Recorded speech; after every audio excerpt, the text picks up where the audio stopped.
Es un gusto para la Asociación Salvadoreña de Psiquiatría y, como siempre, en el proyecto ECO del Instituto Nacional de Salud, poder continuar con las conferencias del programa de salud mental. Este día vamos a tocar uno de los temas más importantes y, creo yo, el más frecuente de consultas, tanto a nivel primario como inclusive especialidades. El tema de los trastornos de ansiedad y el ataque de pánico. Déjenme decirles que creo que todo el tiempo, todos los que hemos estudiado medicina y todos los que trabajamos en las diferentes áreas de la medicina, hemos visto cómo aparecen pacientes con múltiples quejas, con un montón de síntomas somáticos, ansiosos, sintiendo mucha angustia. Y sabemos que de repente aparecen y comienzan a presentarse una y otra vez. Tanto que, según todos los datos, el trastorno de ansiedad es la causa más frecuente, y esto que está infradiagnosticado, porque generalmente no se le pone el diagnóstico.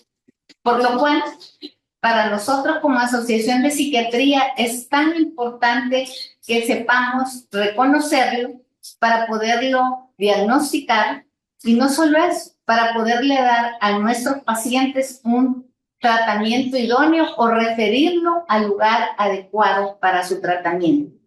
Por lo que esta tarde nos acompaña la doctora Marta Sánchez. Bienvenida, Martita. Gracias, doctora. La doctora Marta Sánchez es médica graduada en medicina de la Universidad de El Salvador. Tiene la especialidad médica en psiquiatría y salud mental por el IS y la Universidad Nacional. Labora como médico consultante en el Instituto Salvadoreño del Seguro Social en el área de la consulta externa de psiquiatría. Además, es docente del programa de especialidades médicas del IS en la residencia de psiquiatría desde hace varios años. Ejerce como médica en consulta externa privada desde hace años y es miembro de la Asociación Salvadoreña de Psiquiatría y del Colegio Médico de El Salvador.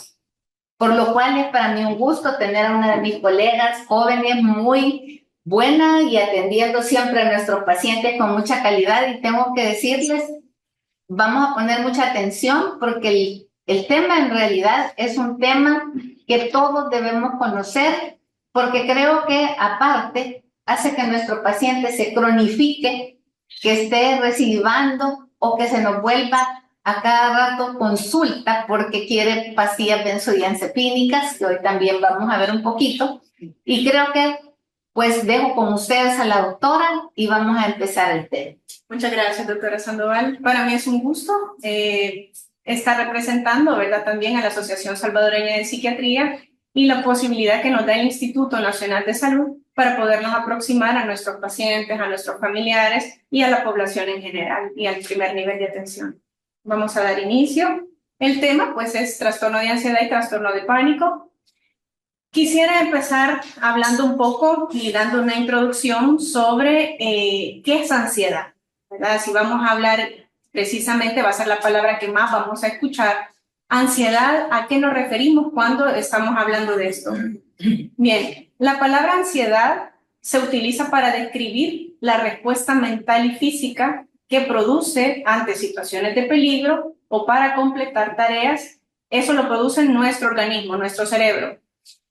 En algún momento, esta respuesta normal que hace el cerebro se presenta específicamente cuando hay estrés.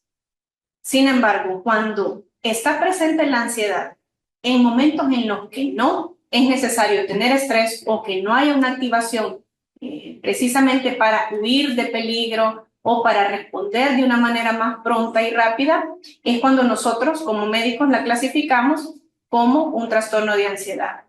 Entonces, el objetivo de hablar de ansiedad, de trastorno de ansiedad, ¿será anular o suprimir la ansiedad? No, sino más bien aprender a controlarla y darle un manejo adecuado cuando ya no es necesario que esté activa. Acá les presento y traigo un flujograma. El objetivo de presentarlo no es revisarlo completamente, creo que van a tener el espacio, ya que la presentación pues queda a disposición. Pero me quiero centrar en el último eslabón, en el último párrafo, porque el trastorno de ansiedad tiene diferentes presentaciones, la ansiedad más bien. Con ansiedad, cuando hablamos en general, podemos verla representada, por ejemplo, como un estrés postrauma, o la podemos ver como una ansiedad fóbica, como un trastorno obsesivo compulsivo, trastorno de pánico, que nos vamos a referir en esta tarde, como un trastorno de ansiedad generalizada, que también es de nuestra competencia ahora, o como una mezcla entre el trastorno de ansiedad y un trastorno depresivo, el conocido trastorno mixto ansioso-depresivo. Entonces, esta es la forma en la que la ansiedad puede manifestarse y verse representada en las diferentes formas clínicas. Acá está el contenido para que vayamos siguiendo una secuencia ordenada. Vamos a empezar a ver qué es el trastorno de ansiedad. Vamos a hablar un poco de ello. ¿Qué es la crisis de pánico? Los criterios según la Clasificación Internacional de Enfermedades en su 10ª edición, que sé muy bien que hay conectados colegas de médicos generales que trabajan en primer nivel, y todos los médicos que trabajamos en el país codificamos, censamos, ¿verdad? Es la palabra que utilizamos. Y entonces es necesario asignarle un código a estas enfermedades o a estos diagnósticos. Por eso los vamos a ver y los vamos a explicar. También vamos a ver los signos y síntomas de ambas patologías, un breve caso clínico, manejo farmacológico, manejo no farmacológico, que también es importante, ya que es lo que tenemos más a la mano cuando no tenemos el fármaco disponible, y un par de recomendaciones para que todos las podamos seguir. Iniciamos. ¿Qué es el trastorno de ansiedad generalizada? Cuando hablamos de ansiedad generalizada, decimos que es la presencia de preocupación, miedo, de manera intensa y excesiva, acompañado de tensión física, síntomas conductuales y cognitivos que suelen interferir en las actividades de la vida cotidiana, además de generar deterioro en la vida familiar, social y laboral de una persona. Quiero detenerme para resaltar, y por eso lo dejé en negrita, dos palabras. Hemos dicho que la ansiedad es una emoción normal que nuestro organismo tiene ante eventos, pero cuando se vuelve intensa y excesiva, entonces nos genera una cascada de eventos, ¿verdad? Y ahí es donde viene la tensión física, alteraciones conductuales y cognitivas, pensamientos. En el 2009, vamos a ver un poquito de epidemiología, la OPS presentó unos resultados sobre cuántas consultas a nivel de trastorno de ansiedad en general las personas en el mundo consultaban. Y esto fue parte de los resultados que se dieron. 301 millones de personas en el mundo estaban diagnosticadas con un trastorno de ansiedad generalizada. Por eso es importante recalcar. Volviéndose, como decía la doctora Sandoval en su introducción, uno de los diagnósticos más frecuentemente marcados en estadística de consulta. Acá está la figura, y solo quiero resaltar el color aqua que se vea 21%, que es la región de las Américas, en donde es el porcentaje por millones de personas que consultaron y fueron diagnosticados con trastorno de ansiedad. Si le hacemos un paralelo con Europa o la región de África, que lo vemos en esta misma gráfica, vemos que la diferencia es significativa. En la zona asiática, sí, manejan cuadros de ansiedad importantes. En la literatura, nosotros cuando nos formamos vamos viendo qué patologías ellos comparten con las poblaciones que tenemos. Acá traigo un dato nacional de la encuesta nacional de salud que hizo este instituto en el año 2022, y entiendo que la publicaron el año pasado, ¿verdad? Sí, se publicó el año pasado. Uh-huh. Solo traigo esta tabla a cuenta, principalmente para mostrarles que los síntomas que se registraron en la población salvadoreña en adultos de 18 a 59 años y de 60 años a más predominaban los síntomas leves. Cualquiera pudiera decir, bueno, síntomas leves de un trastorno de ansiedad. Es precisamente lo que vemos en consultas. Son los que no llegan al psiquiatra o al psicólogo prontamente. Son los que andan consultando por diferentes situaciones en otras consultas, en primer nivel.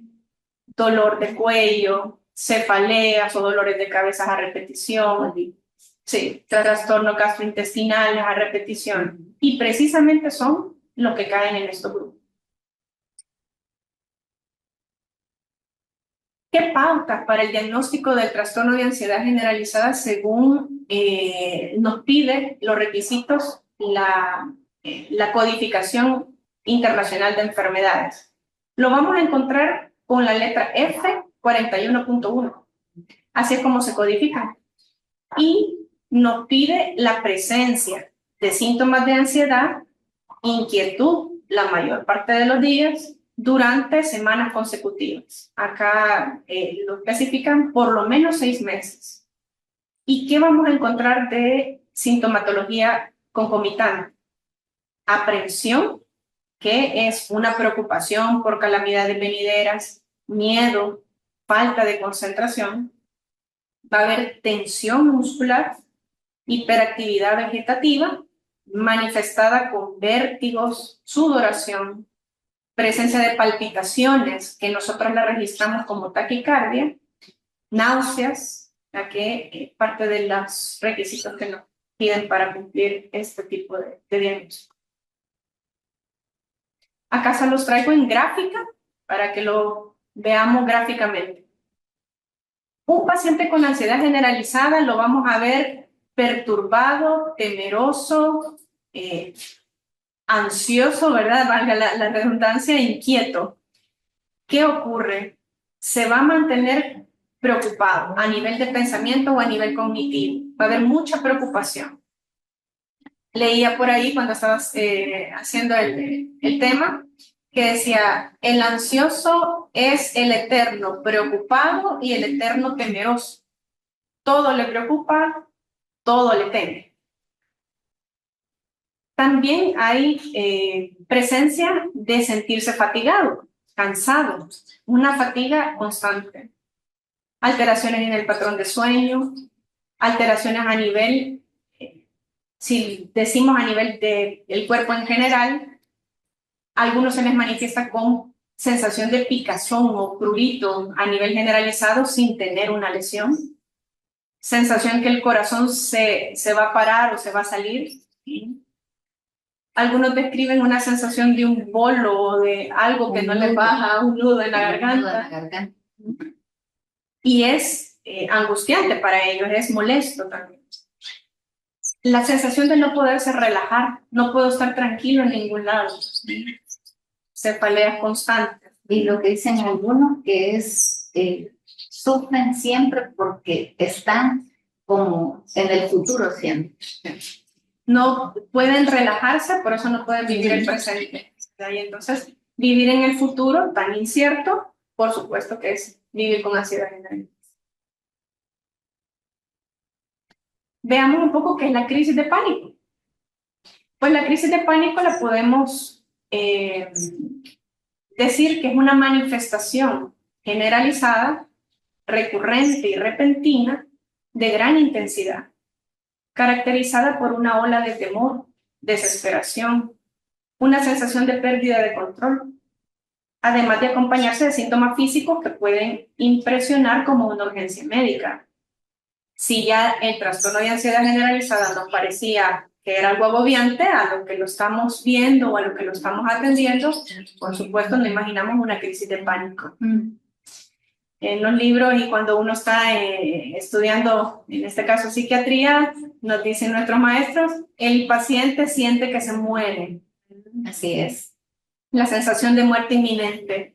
Y sí, puede generar por esa recurrencia y esa ola de temor y desesperación, ¿sí? Traficamos una ola, viene y va, y nos puede simular urgencias médicas. Por ejemplo, en primer nivel podemos ver a un paciente que llega con un cuadro muy, al verlo, en apariencia, probablemente un infarto. ¿no? Una isquemia cardíaca. Podemos sospechar que puede haber un broncoespasmo, ¿verdad? Por la taquipnea que pueda presentar. O una crisis tiroidea, ¿verdad? Un golpe de calor, sí. Ahora con estos climas tan alterados podríamos pensar, entre muchas otras urgencias médicas. Y precisamente cuando ya se hace el análisis, se hace el abordaje, una anamnesis bien hecha, vemos que estamos ante una crisis de pánico. ¿Cuánto dura la crisis de pánico? Usualmente ellos ponen un periodo, ¿verdad? La literatura, y lo vemos en clínica, de unos 5 a 20 minutos y puede variar, 15 minutos para algunos, 10 minutos. Minutos que lo sienten eternos y largos. Puede tener un desencadenante o no. ¿Verdad? No necesariamente algo le va a detonar la crisis de pánico. Ya vamos a explicar un poquito por qué. Suelen ser episodios inesperados y repentinos, precisamente, y quizá aquí vamos a aclararlo, porque el cerebro tiene alteraciones a nivel de los neurotransmisores en una crisis de pánico. Y precisamente cuando encuentra un periodo de tranquilidad, cuando ya no estamos activos en el trabajo, cuando estamos en un periodo de calma, entonces es donde disparan los neurotransmisores y viene la crisis o la oleada de pánico. ¿Qué pautas nos pide la clasificación internacional de enfermedades para la crisis de pánico? Bueno, que cumpla con tener varios ataques o crisis graves de ansiedad que duren por lo menos un mes. En una circunstancia en la que no hay un peligro objetivo, ¿verdad? Es decir, que lo dispara probablemente nada, evidentemente en ese momento. No debe presentarse solo en situaciones conocidas o previsibles. Y puede que haya ansiedad anticipatoria. Cuando lo vamos viendo en el consultorio, lo vamos viendo en los controles, los mismos pacientes nos dicen, yo ya voy sintiendo que va empezando la crisis, ya voy sintiendo que me viene el pánico. Entonces, van entendiendo que hay signos y síntomas que la crisis de pánico proporciona. Acá está gráficamente para que lo podamos retroalimentar. ¿Qué tiene o cómo se ve el paciente con crisis de pánico? Más angustiado que el del trastorno de ansiedad generalizada. Hay la sensación de palpitaciones rápidas y repetitivas, a tal punto que podríamos corroborarlo con las pulsaciones. Podríamos encontrar más de 100 por minuto, por supuesto. Temblor, sudoración o cambios de temperatura, frío, calor. Dolor de pecho por las respiraciones superficiales y rápidas y, por supuesto, la taquicardia. Sudoración en muchos de los pacientes. Temor a morir, que era lo que mencionábamos cuando dábamos la definición, porque se siente tan abrumante y tan repentino que, por supuesto, buscan los centros de emergencia y atención. Puede intervenir el sistema gastrointestinal también activo, náuseas, alteraciones a nivel de dolor abdominal, diarrea. En algún momento a nivel de pensamiento o cognición, sentir que hay mareo, perturbación, no puedo decidir, no sé si tengo que ir a trabajar o no. Decisiones básicas, hay una perturbación a nivel de pensamiento. Y por supuesto las dificultades en la respiración por la característica de respiración superficial que los pacientes realizan con la crisis de pánico. En general, ambas patologías se manejan prácticamente igual en aspecto farmacológico. Primer nivel de atención en salud tiene disponible algunos de los fármacos que utilizamos nosotros en los consultorios y que pueden echar mano de ellos si lo sabemos utilizar. Por ejemplo, las guías presentan como primera línea los inhibidores selectivos de la recaptación de serotonina. Por mencionar algunos, fluoxetina, paroxetina, sertralina. Entre los inhibidores selectivos de la recaptación de serotonina y noradrenalina, también indicados para trastorno de ansiedad generalizada, podríamos mencionar venlafaxina, por ejemplo, que ya ese tipo de fármacos ya esperaríamos que lo utilizáramos en la especialidad propiamente. Los antidepresivos tricíclicos todavía aparecen en las guías. Saberlos utilizar. Aquí voy a traer a cuenta que un médico general, en el caso que hemos presentado, se animó a medicarlo, pero para utilizar los antidepresivos tricíclicos hay que manejarlos en la dosis correcta para que sea efectivo. Entonces, un poquito más de dosis de antidepresivo tricíclico tal vez hubiera sido un poco más de alivio para el paciente en este caso.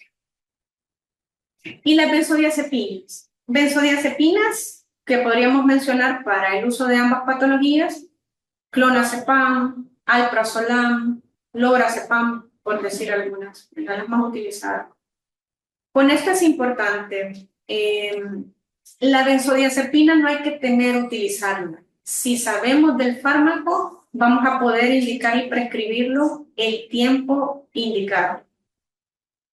Por vida media de los fármacos, la benzodiazepina es una aliada para nosotros para bajar la angustia que el paciente presenta, porque su actuación es rápida, actúa rápidamente. Sin embargo, el tratamiento o el fármaco que nos va a ayudar a largo tiempo podría ser, si escogimos inhibidores selectivos de la recaptación de serotonina o algún otro de los otros grupos. Pero la benzodiazepina hay que saberla utilizar, es una aliada si sabemos de ella, y pues hay que utilizarla en bien del paciente.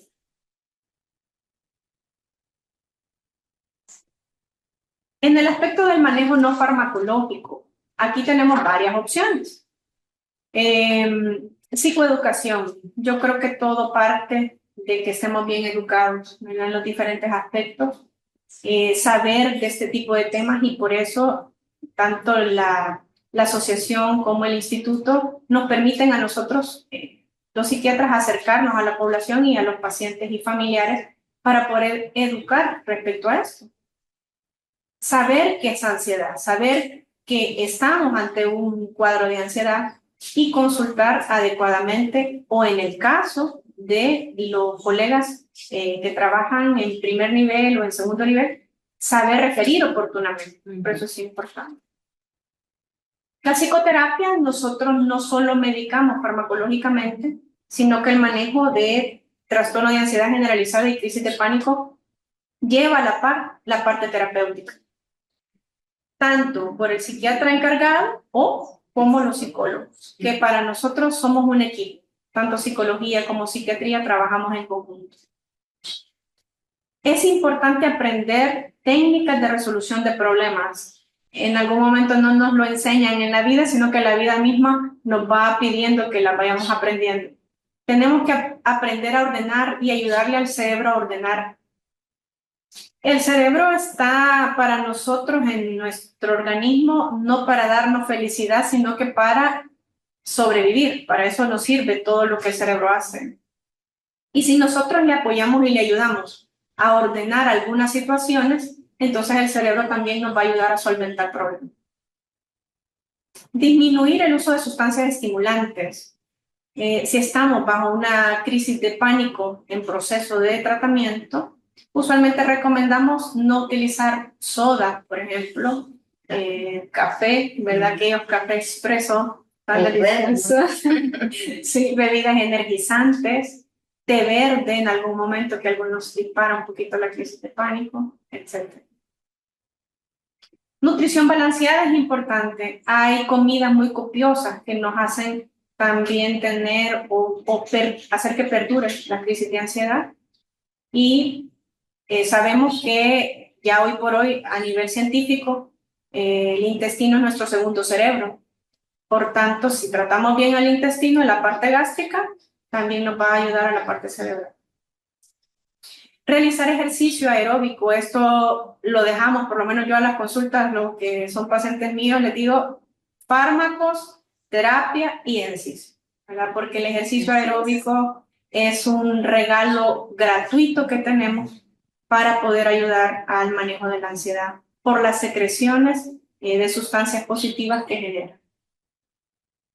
Utilizar técnicas de relajación y respiración es importante. Aquí los expertos para esto vuelven a ser los colegas psicólogos, ¿verdad? Ellos tienen una formación también en esto y nos apoyan para que el paciente las aprenda y las pueda hacer en casa o en el lugar donde esté. Ante un síndrome de hiperventilación, respiraciones rápidas, sensación de adormecimiento, manos, pies, aparestesia, mareo, debido a la acumulación de CO2 por la forma en la que estamos respirando, entonces es importante que sepamos que existe la técnica de la bolsa de papel, que se la voy a mostrar en este momento. La técnica de bolsa de papel usualmente se vio la efectividad cuando se usa una bolsa de papel de empaque, ¿verdad? De material de empaque. Y esta la podemos obtener fácilmente cuando hacemos una compra de un sorbete o una comida rápida, qué sé yo. La guardamos. Y en su momento al paciente se le explica cómo realizar respiraciones pausadas y cíclicas para que disminuya la crisis de pánico o normalizar la respiración. Dice, hacer entre 6 y 12 respiraciones en una bolsa de papel cubriendo la boca y la nariz. Tenemos que hacer un sello con la bolsa de papel y la mano.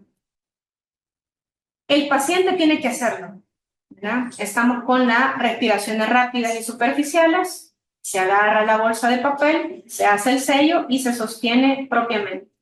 A respirar dentro de la bolsa de papel. ¿Cuándo no podemos utilizar esta técnica? Bueno, cuando estamos en alturas, en ciudades donde hay alturas considerables y estamos con una respiración rápida, ahí el cuerpo está compensando la altura y por supuesto no la vamos a utilizar cuando estemos o creamos que hay un padecimiento cardíaco pulmonar propiamente. La paciente ya crónico con padecimientos cardíacos o respiratorios, nos vamos a privar de hacer esta técnica. También la respiración de técnica de respiración diafragmática, ¿verdad? Que en muchos momentos la hemos visto en algunas presentaciones o las mismas médicos nos podemos ir enseñando cómo realizarlo. ¿Qué tipo de recomendaciones podemos dar a un paciente con un cuadro de ansiedad en general? Yo creo que aquí hay que resaltarlo todos los días en la manera de lo posible los que trabajamos en salud, y es que estamos ante un paciente que tiene una dolencia. Es una persona que adolece de algo y por eso ha venido a buscar atención. Por tanto, la actitud que tengamos nosotros ante esa situación tiene que ser empática. Fomentar la actitud participativa. El paciente no es pasivo ante un trastorno de ansiedad o no es pasivo ante una crisis de pánico. Hay que hacerlo que se empape de esto, que conozca de esto, que maneje sus medicamentos, que sepa manejarlo y que empiece a ver cuando las situaciones ya no las pueda manejar y buscar la atención de ti. Educarlo sobre su diagnóstico para evitar los mitos que pueda generar la misma ansiedad, el temor a volverse loco o a enloquecer, que muchos nos lo expresan en el consultorio y nos lo dicen y le dicen al psicólogo también en su momento, ¿y será que me estoy volviendo loco? Esto es locura, ¿verdad? Es una angustia para los pacientes esta situación. También aclaramos que no va a tener un ataque del corazón o un infarto porque ya hemos hecho los chequeos respectivos. Lo que decía doctora Sandoval en su momento, no decirle que no tiene nada. Claro que tiene algo. El cerebro tiene una alteración, si lo vemos desde el punto biológico, una alteración a nivel de neurotransmisores, serotonina, noradrenalina, que hace que la amígdala se mantenga activa, que es una estructura cerebral, y entonces estamos en un miedo constante, en una abrumación constante. Entonces sí tiene algo. Lo importante es saberlo manejar. Pueden ser útiles las técnicas sencillas de relajación, las respiraciones tranquilas y lentas, de tipo abdominal, como las hemos mencionado. Importante hacer una valoración del deterioro, hacia dónde vamos, ya con tratamiento, con las intervenciones respectivas, hacia dónde vamos con este cuadro.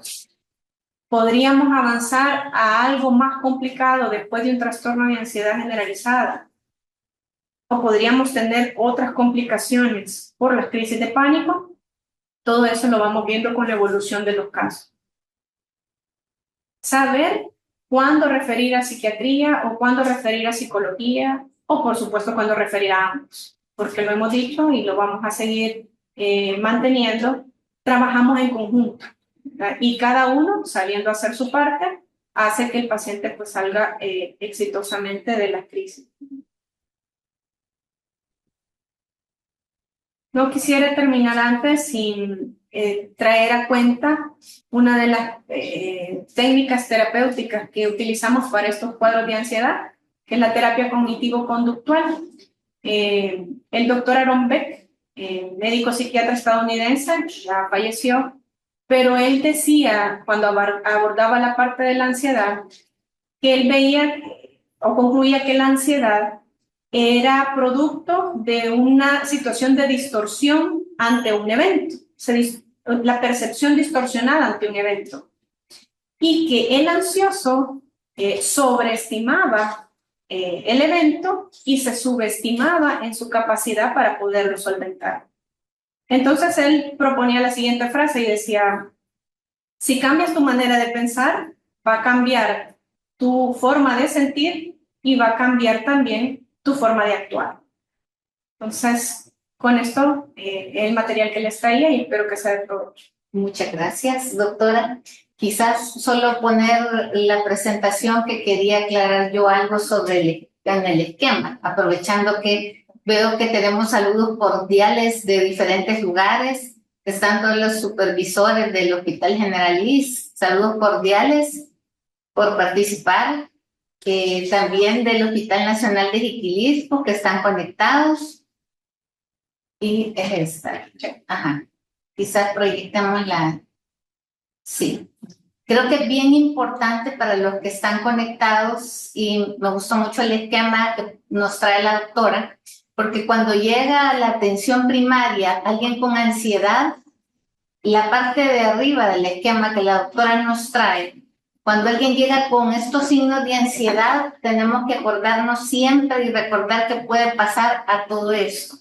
Sea una reacción breve a acontecimientos estresantes, como me pasó algo en el último periodo, estoy en una situación bien caótica ahí que estoy pasando familiar, hay que considerar el trastorno de adaptación. Si esto no va ahí y hay una consecuencia de enfermedad y encontramos, como nos ha pasado de repente, cuando a alguien se le da un diagnóstico o algo, y tenemos esta consecuencia médica o tenemos el miedo a una situación médica, recordemos que la ansiedad causa con miedo, una preocupación intensa, y si hay esto, lo vamos a ir asociando a un trastorno mental debido a la enfermedad física.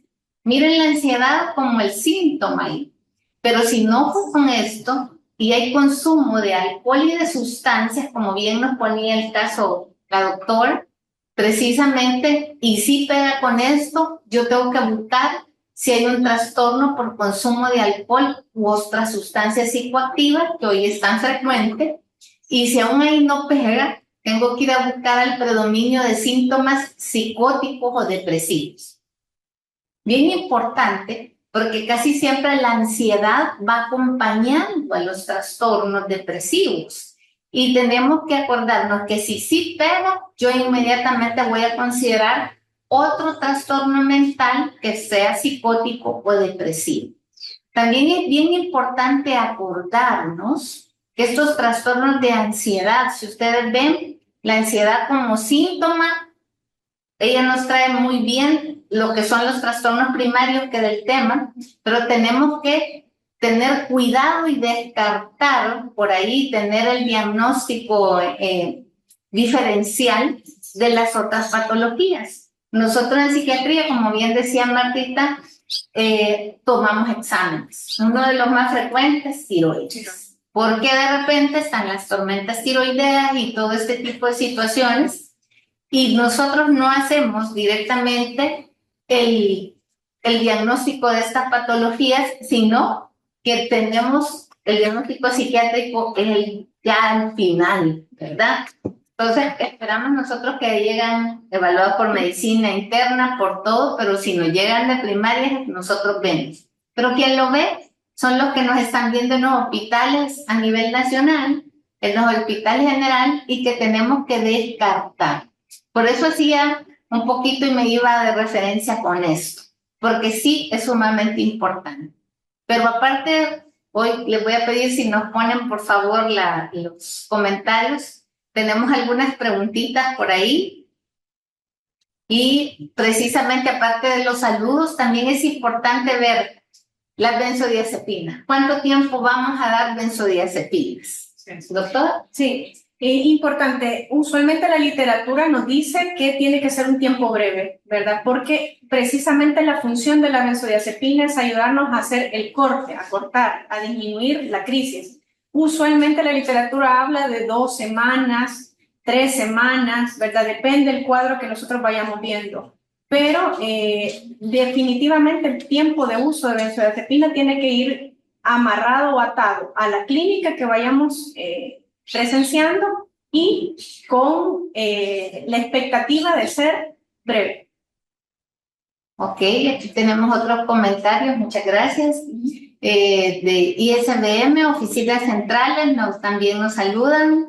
De la Unidad de Salud, doctor Arango Carías, de San Miguel, que están conectados. Excelente explicación, saludos. Y también tenemos que preguntar, ¿qué diagnósticos médicos podrían diferenciarse con la patología de ansiedad, doctor? Sin duda. Sí, doctora, muy frecuentemente, si la vemos fuera del espectro nuestro, del espectro de salud mental, ¿verdad? Podríamos mencionar una crisis tiroidea, si estamos hablando de trastorno de pánico. Tenemos que descartar la misma alteración de electrolitos. Hemos visto cuadros en donde disminución de sodio nos pueden dar una crisis similar a la ansiedad. Y los pacientes llegan y consultan y dicen, estoy muy ansioso, es la ansiedad, la preocupación, pero tomamos exámenes y hay deficiencia de sodio. Si podemos mencionar algunos, ¿verdad? Por supuesto, uso de fármacos también nos puede dar, uso de broncodilatadores nos pueden generar una crisis parecida al pánico o andar las personas con manifestaciones físicas de ansiedad. Lo mencionábamos, un poquito de temblor, sudoración, ¿verdad? Entonces, tenemos que indagar si ha estado en tratamiento con algún otro tipo de fármaco. Otra pregunta muy importante, el uso de fármacos, que ahí entra el uso de estos medicamentos, y creo que también de los esteroides. Así es. Otra pregunta más, y aparte de los saludos, el uso de mindfulness.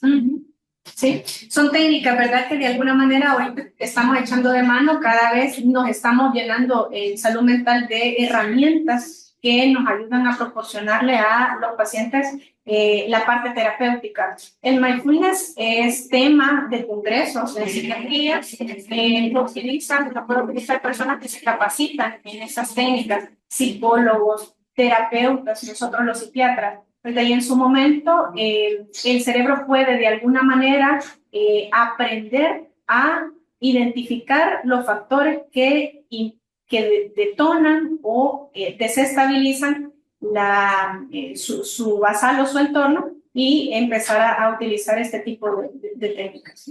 Marcela Pérez pregunta, en el caso de ser una hiponatremia leve, ¿cuál es el comportamiento que se debería adoptar? Una de las cosas importantes es trabajar en conjunto, ¿verdad? Nosotros los psiquiatras trabajamos en conjunto con médicos generales, internistas, y de alguna manera el iniciar tratamiento con fármacos y la psicoterapia a la par no está contraindicado en la parte de la hiponatremia. Sí la tenemos que llevar en vigilancia, pero nosotros podemos perfectamente iniciar tratamiento ya farmacológico y hacer, pues, en el caso de los médicos generales o internistas, ya empezar a hacer la corrección al tiempo que pues ustedes lleven el cuadro. Pero definitivamente por la parte nuestra podemos iniciar manejo. Ok. Yo creo que hay una de las cosas importantes y viendo que tenemos, ya que me describen que hay médicos, enfermeras, psicólogos, importante hacer énfasis en esta parte que nos decía la doctora, la parte de la empatía, que es la queja más frecuente que tenemos de los pacientes, que sienten que no se les cree, que no se sienten entendidos.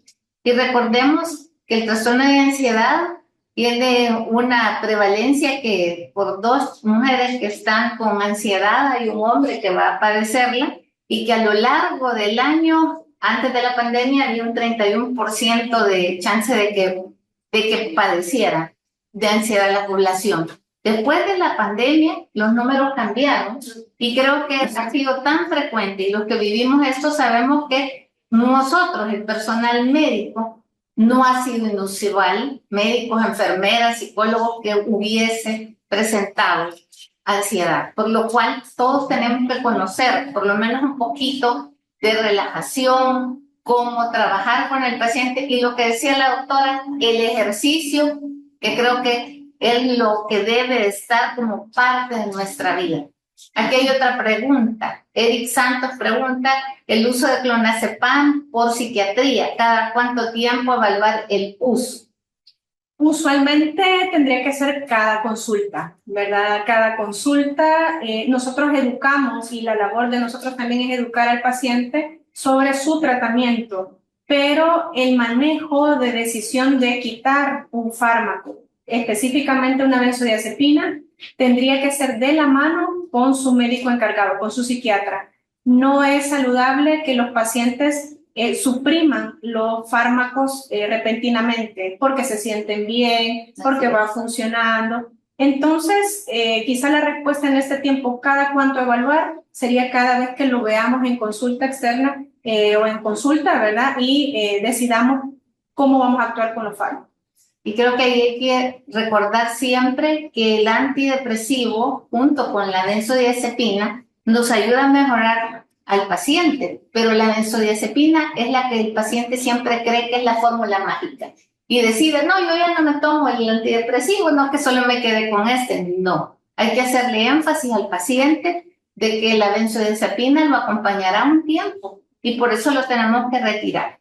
Tenemos otra pregunta que Nia Jiménez nos pregunta, en caso de un paciente ansioso con antecedentes recientes de consumo de sustancias psicoactivas o incluso que usa sustancias, ¿es conveniente usar medicación?